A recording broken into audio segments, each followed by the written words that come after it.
এখানে কোনো ধরনের এই নিরাপত্তার ঝুঁকি আমার থেকে তো এরা বলতে পারবে, এরা তো বললো কোনো নিরাপত্তার ঝুঁকি নাই, বড় মেলা থাকবে না কিন্তু দোকানগুলি থাকতে পারে।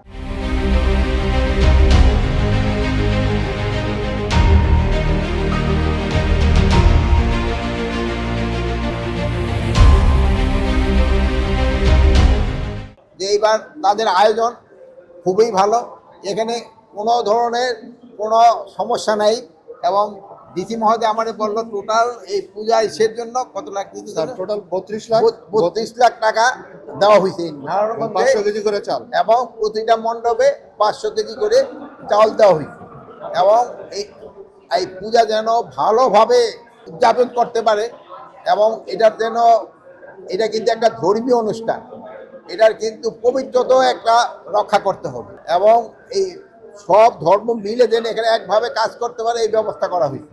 এখানে কোনো ধরনের এই নিরাপত্তার ঝুঁকি আমার থেকে তো এরা বলতে পারবে, এরা তো বললো কোনো নিরাপত্তার ঝুঁকি নাই এবং প্রত্যেক জায়গায় কিন্তু সিসিটিভির ব্যবস্থা করা হয়েছে এবং আরেকটা আপনারা জানেন এবার কিন্তু সব পূজা কমিটির সাথে যে আমাদের মিটিং হয়েছিল সেই সময় একটা ইনস্ট্রাকশন দেওয়া হয়েছে যে তারা মণ্ডপ তৈরি করার শুরু থেকেই তারা 24 ঘন্টার নিরাপত্তার ব্যবস্থা করবে এবং এই জন্য তারা বিভিন্ন গার্ড মানে আমাদের সরকারি বাহিনী না, তাদের নিজস্ব থেকে তাদের থাকবে কি জানি বলে স্বেচ্ছাসেবক থাকবে, এই স্বেচ্ছাসেবকরা এইটা দেখাশোনা করবে।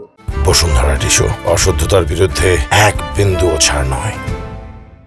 এইটা তারা করতেছে এবং 24 তারিখ থেকে আমাদের আনসাররা হয়ে যাবে, প্লাস আমাদের এই যে মহিলা এবং শিশু বিষয় মন্ত্রণালয় থেকেও চলে আসবে। এবার পূজা খুবই ধর্মীয় গাম্ভীর্যের সাথে এবং খুব উৎসব মুখর হবে পূজা এবং এটার ভিতরে কোনো ধরনের কোনো নিরাপত্তার কোনো শঙ্কা নেই।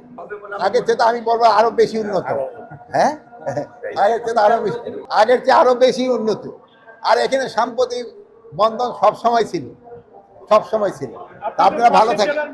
হ্যাঁ, পাশের জেলায় মানুষ, এক সময় আমরা একই জেলার মানুষ ছিলাম। ঢাকা জেলার আন্ডারে ছিল নারায়ণগঞ্জ, মুন্সিগঞ্জ, মানিকগঞ্জ আর ঢাকা জেলা, এই 3টা মিলে ছিল ঢাকা জেলা, এক সময় একই জেলা ছিল। পুরা দেশে প্রায় আমাদের তো এবার 33,000-এর মতো পূজা মণ্ডপ আছে। এই সবগুলি পূজা মণ্ডপের জন্যই আমাদের এই ভাইয়েরা তাদের মানে ভলান্টিয়ার রাখবে 7 জন করে, আমাদের আনসার থাকবে 8 জন করে এবং পুলিশ থাকবে, র্যাব থাকবে এবং সেনাবাহিনী থাকবে। এর অধিকন্তু আমরা কিন্তু আর প্রায় 80,000 মহিলা এবং শিশু বিষয় মন্ত্রণালয় থেকে ভলান্টিয়ার রাখি। এবার এই জন্য কোনো ধরনের কোনো অসুবিধা হবে না। আর আরেকটা জিনিস হলো, অনেকেই বলছে যে পূজা মণ্ডপের আশেপাশে কিন্তু দোকান থাকতে পারবে, বাট ওই আগে যেমন ধরেন বড় মেলাগুলি হলে হয় কি এখানে গ্যাদারিং হয়ে যায়, এই জন্য বড় মেলা থাকবে না কিন্তু দোকানগুলি থাকতে পারে। আর এই দোকানগুলি এই যারা পূজা পরিচালনা কমিটি আছে এবং আইন শৃঙ্খলা বাহিনী এবং প্রশাসন তাদের থেকে সমন্বয় করে তারা দোকানগুলি, আর এখানে যেন কোনো রকমের কোনো খারাপ কোনো কিছু না হয় এই জন্য সব ধরনের ব্যবস্থা নেওয়া হবে।